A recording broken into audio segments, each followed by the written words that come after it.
You have to know it, you have to have Yeah. lived it to have any sort of feeling really about it. You got people who will feel bad for you, not that I want everybody to feel bad. I want you to know that my life is beautiful, it just looks different than yours.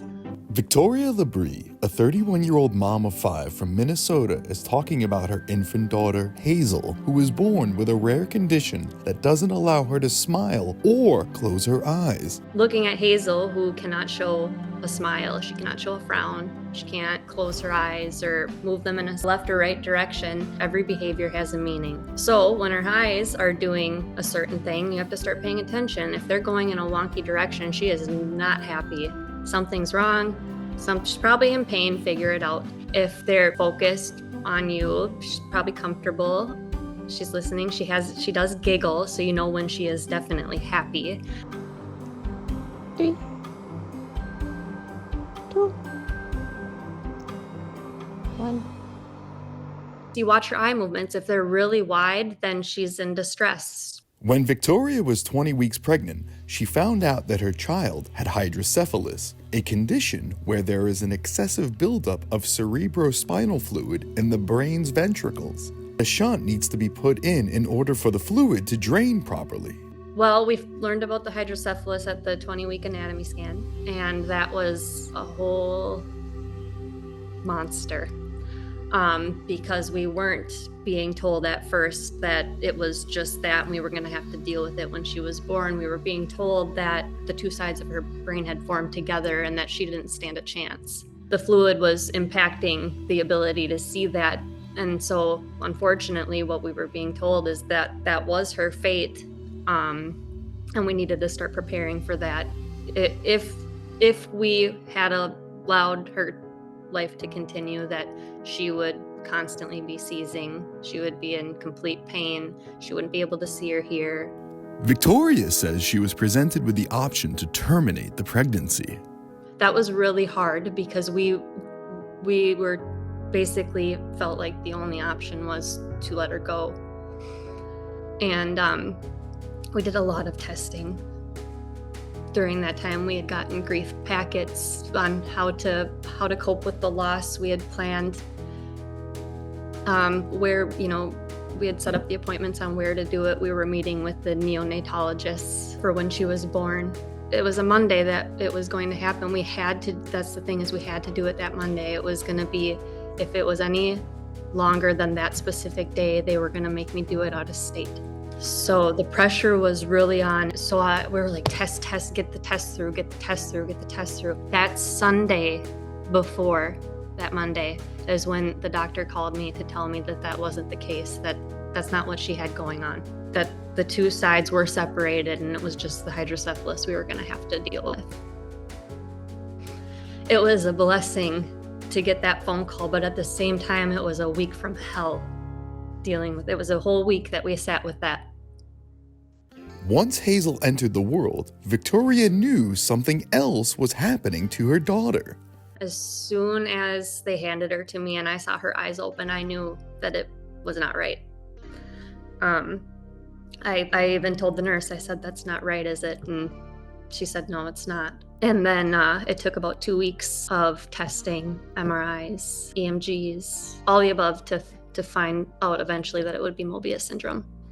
Mobius syndrome is the rare condition that affects the facial nerves, resulting in a lack of facial expression and affects about 2 to 20 in 1 million babies. It is the paralysis of the 6th and 7th cranial nerves. In Hazel's case, her 6th, they told me, was missing, that it's just not there. It's non-existent, and that's the ability to move your eyes left and right and close them. And then the 7th, they said, is damaged. So that's your ability to show emotion. And she can move a little bit of her lower left lip.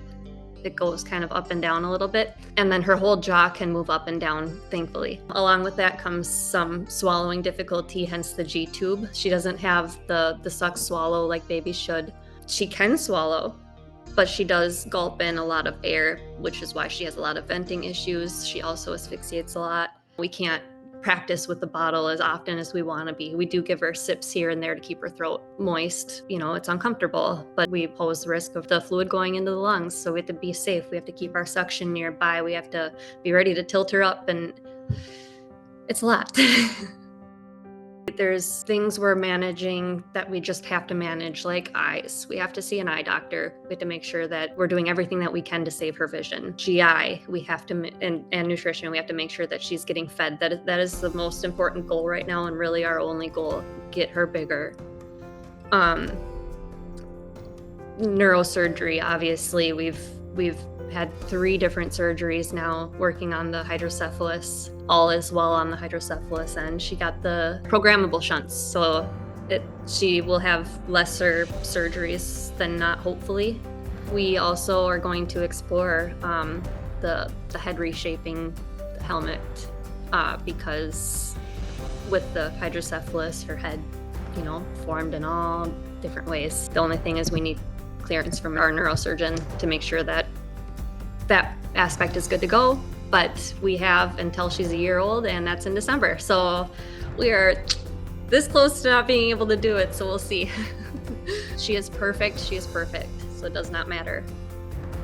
It's unknown what caused Mobius syndrome to affect Hazel, as her parents have no history of it. But for Victoria, having the best care for her child is all that matters. I'm certainly not over the moon about what's going on, that's for sure, but it's a mother's love. Anything could have happened. Anything still can happen. In the blink of an eye, something can happen to any of us, really. And it's a matter of how much you love the people around you is what you're willing to do.